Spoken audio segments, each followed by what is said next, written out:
नमस्कार दोस्तों, स्वागत है आप सभी का हमारे इस चैनल गरुड़ धर्मार्थ पर। दोस्तों, अगर आप भी अपनी लाइफ में कुछ नया सीखने की चाह रखते हैं तो इस चैनल को अभी सब्सक्राइब कर लें। दोस्तों, आप सभी लोग जानते हैं कि 11 दिसंबर 2024 यानी बुधवार को पड़ रही है मार्गशीर्ष महीने की मोक्षदा एकादशी। और दोस्तों, आपको बता दूं कि मोक्षदा एकादशी का व्रत करने से हमें मोक्ष की प्राप्ति होती है, बैकुंठ धाम हमें प्राप्त होता है। और दूसरी चीज़ क्या है कि मोक्षदा एकादशी के दिन ही श्री कृष्ण भगवान ने अर्जुन को गीता का उपदेश दिया था। इसलिए मोक्षदा एकादशी बहुत अधिक खास मानी गई है और यह शुक्ल पक्ष एकादशी है। अधिकतर लोग इस एकादशी का व्रत करते हैं। और दोस्तों, यह वह एकादशी है जो मार्ग शीर्ष महीने में पड़ने वाली बुधवार एकादशी है, क्योंकि यह मार्ग शीर्ष महीने में पड़ने वाली है और इसका बहुत ही बड़ा और ख़ास महत्व होता है। पूज्य गुरु जी ने कहा है कि यदि कभी भी मौका लग जाए और मार्ग शीर्ष महीने की एकादशी को पड़ जाए तो आप लोगों को 7 चने की दाल का उपाय तो अवश्य ही करना चाहिए। इन दोनों का संयोग बहुत ही कम आता है। इसी के साथ में गुरु जी ने अपनी शिव पुराण कथा में बताया है कि इस दिन आपको 7 चने की दाल का उपाय तो आपको अवश्य ही करना चाहिए, क्योंकि ऐसा दिन पूरे साल में सिर्फ एक ही बार आता है। और दोस्तों, आप सभी लोग जानते हो कि बुधवार का यदि सबसे बड़ा बड़ा कोई उपाय है तो वह 7 चने की दाल वाला उपाय है। तो दोस्तों, इस बुधवार एकादशी के दिन आप लोगों को इस 7 चने की दाल वाला उपाय को ज़रूर करना है। बहुत सारे लोग, जिन लोगों ने इस उपाय को ना किया हो, मतलब पूरा साल निकल गया, उन्होंने किसी भी दिन इस 7 चने की दाल वाला उपाय को ना किया हो। पर दोस्तों, आपके पास एक आखिरी मौका बचा हुआ है जो कि 11 दिसंबर के दिन है। तो इस दिन आप लोगों को इस वाले उपाय को ज़रूर कर लेना है। भले ही आपने पूरे महीने भर इस उपाय को ना किया हो, पर यदि आपने इस मार्गशीर्ष महीने के बुधवार एकादशी के दिन यदि इस वाले उपाय को कर लिया तो आपको इस उपाय को करने का वह फल मिलेगा जिसकी आपने कभी कल्पना भी नहीं करी होगी। इसीलिए इस वाले उपाय को एक बार ज़रूर कर लेना है, ताकि आप लोगों के हाथ से यह मौका ना जा सके और आपको इस उपाय को करने का फल मिल सके। दोस्तों, ये उपाय पंडित जी ने अपनी अभी की ही शिव महापुराण की कथा में बताया है, जिस उपाय को आज हम आपको बहुत अच्छे से समझाने वाले हैं।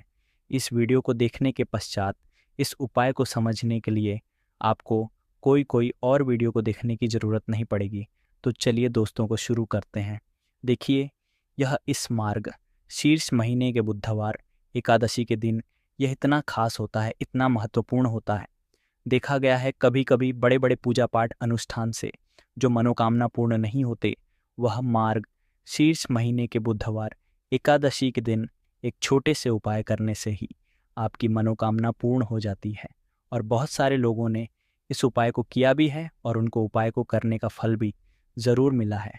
यदि आप लोग भी इस उपाय को करना चाहते हैं तो आप इस उपाय को पहले अच्छे से समझ लेना, सुन लेना, उसके पश्चात करना। आपको इस उपाय का फल ज़रूर मिलेगा।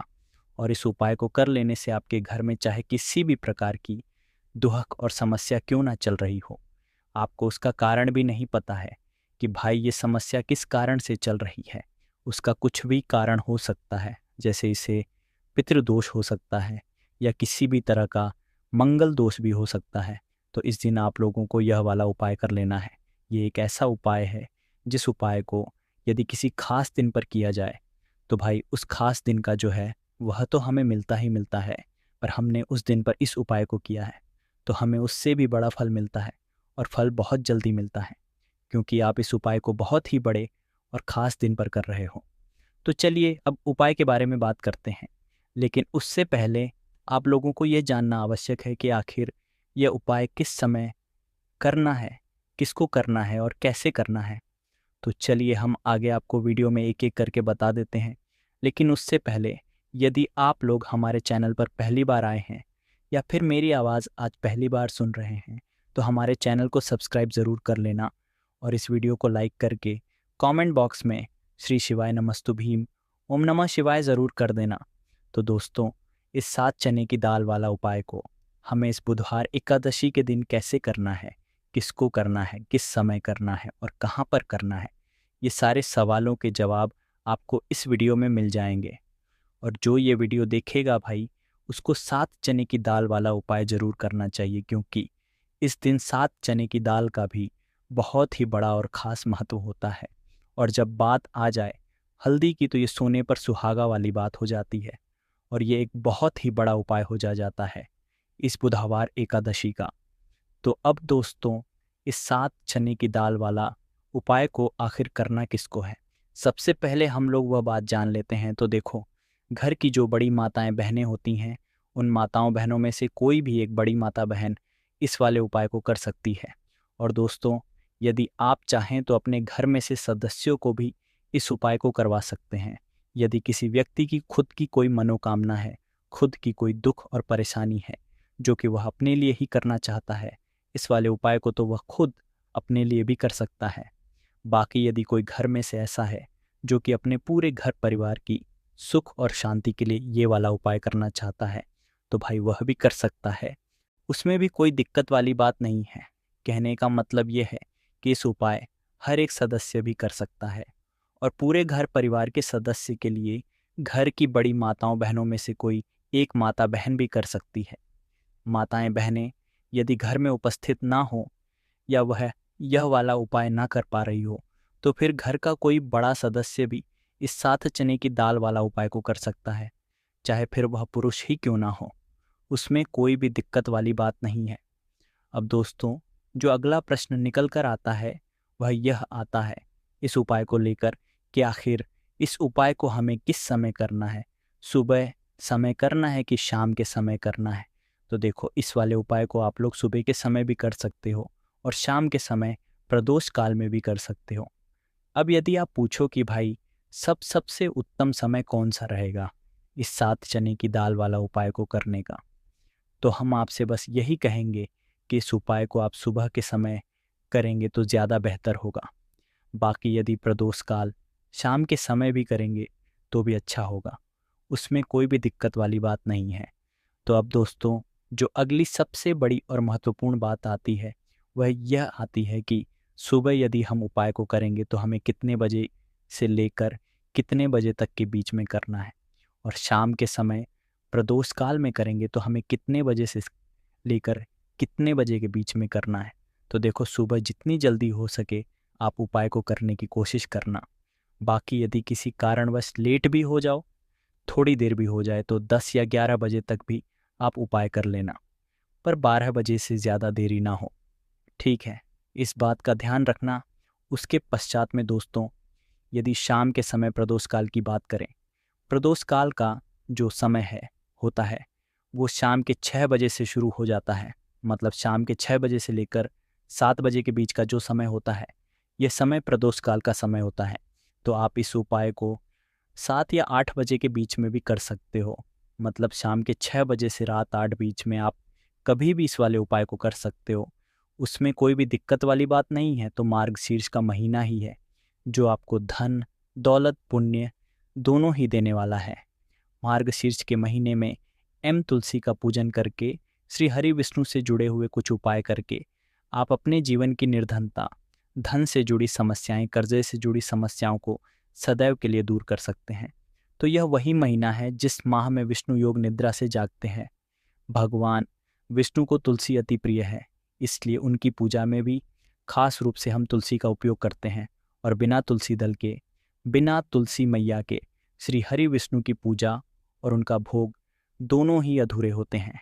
इसीलिए मार्गशीर्ष के महीने में ऐसा उपाय आपको बताने वाले हैं जिसे करने से श्री हरि विष्णु की असीम कृपा आपको मिलेगी और माँ तुलसी से ऐसा आशीर्वाद मिलेगा, जीवन का हर दुख, हर कष्ट, गरीबी, निर्धनता, कर्जे से जुड़ी समस्याएं सब कुछ ही आपके जीवन से दूर हो जाएगा, और सुख, समृद्ध, धन, वैभव, ऐश्वर्य सब कुछ आपको अपने जीवन में आसानी से मिलने लगेगा। तो चलिए बात कर लेते हैं कि कौन सा उपाय है, तुलसी के पौधे में कौन सी चीज़ आपको रखनी है और इस उपाय को किस समय करना है। देखिए, सबसे पहले तो आपको बता दें कि यदि आपके घर में का पौधा नहीं है तो मार्गशीर्ष के महीने में एक तुलसी का पौधा अपने घर में लाकर जरूर लगाएं, क्योंकि मार्गशीर्ष के महीने में जो लोग अपने घर में तुलसी जी का पौधा लाकर लगाते हैं, माँ तुलसी का पूजन करते हैं, कभी भी माँ तुलसी उनके घर में निर्धनता नहीं रुकने देती है। सदैव उनके घर में धन की वृद्धि होती है, धन की वर्षा होती है। तो जरूर से तुलसी का पौधा आप मार्गशीर्ष के महीने में अपने घर जरूर लेकर आए। अच्छे से आपको माँ तुलसी का पूजन करना है, माँ तुलसी के पौधे की देखभाल करनी है।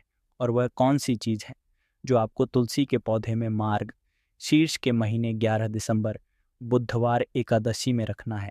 और कैसे यह चीज़ रखते ही रातों रात आपके जीवन में चमत्कार होगा और आपके भाग्य का भी आपको साथ मिलेगा। दोस्तों, हम सभी जानते हैं कि कल है बुधवार का दिन है, मार्गशीर्ष बुधवार एकादशी है। महादेव जी खुश करने के लिए सबसे ज़्यादा पवित्र दिन देखो, मार्गशीर्ष एकादशी इस बार आई है शुक्रवार के दिन। और बुधवार की एकादशी पर कुछ उपाय जीवन के भाग्य को बदल देते हैं आज के इस पूरे वीडियो में। वैसे तो हम कुछ खास उपाय के बारे में बात करेंगे और इन उपायों में से सबसे सर्वश्रेष्ठ उपाय है भाग्य का उदय करने वाला। यदि जो लोग भी प्रयास करते हैं, मेहनत करते हैं, लेकिन भाग्य का साथ उनको नहीं मिल पाता आता है, तो उनको यह उपाय करने चाहिए। बहुत ही ज़्यादा खास उपाय होने वाला है। मार्गशीर्ष एकादशी बहुत ही ज़्यादा खास होती है। पूज्य गुरुदेव की कथा सुनकर के समझकर कि समझाने का पूरा प्रयास करूँगा। एकाएक करते हुए हम उपाय को समझेंगे। सबसे पहला उपाय है, मात्र 41 चने की दाल से आप यह उपाय कर सकते हैं। नहीं ले सकते तो 7 चने की दाल भी ले सकते हैं। और चने की दाल लोगे तो खंडित मत लेना, टूटी हुई चने के उपयोग में नहीं आती है, ठीक है। 7 चने की दाल या एक प्यास लेते हो तो बहुत ही ज़्यादा शुभ है। चने की दाल देखो, यह उपाय किन लोगों को करना चाहिए? जिन लोगों के जीवन में दुर्भाग्य बहुत ज़्यादा है, जो लोग चाहते हैं कि उनका भाग्य का उदय हो, उनके जीवन में भी नया सवेरा आए, उनके जीवन में भी रोशनी आए, उनके जीवन के हर कार्य सिद्ध हो जाए, तो उन लोगों को यह उपाय करना चाहिए। चने की दाल आपने ले ली, अब आपको साथ में लेना है एक स्टील का पात्र। कोई भी कटोरी लेना, कटोरी ले लो जिसके अंदर 2 चम्मच कच्चा दूध और शुद्ध जल मिलाना, ठीक है। और आपको साथ में लेना है, मैं तांबे के पात्र के अंदर चल, ठीक है। ये तीनों मात्र 3 सामग्री लेकर के आज के दिन यानी कि मार्ग शीर्ष एकादशी के दिन आपको जाना है भगवान शिव के मंदिर में। देखो, बुधवार हो ही एकादशी के दिन पड़ता है तो बहुत शुभ होता है। तब भी हम चने की दाल के उपाय करते हैं। क्यों? क्योंकि चने की जो रंग होता है वह स्वर्ण होता है, और स्वर्ण जो होता है यानी कि एक तेज का प्रतीक माना जाता है। और तेज हमारे जीवन में आता है तो हमारे कार्य सिद्ध होते जाते हैं। यदि जीवन में उदासी होगी तो कुछ भी कार्य, आप कितना भी कार्य कर लें, आपका कुछ भी नहीं हो सकता। लेकिन यदि जीवन में तेज होगा, जीवन में ऊर्जा होगी, तो वह कार्य अपने आप ही परिपूर्ण होते जाएगा, अपने आप ही सिद्ध होते जाएगा। बुधवार के दिन पड़ता है तब हम चने की दाल का उपयोग करते हैं।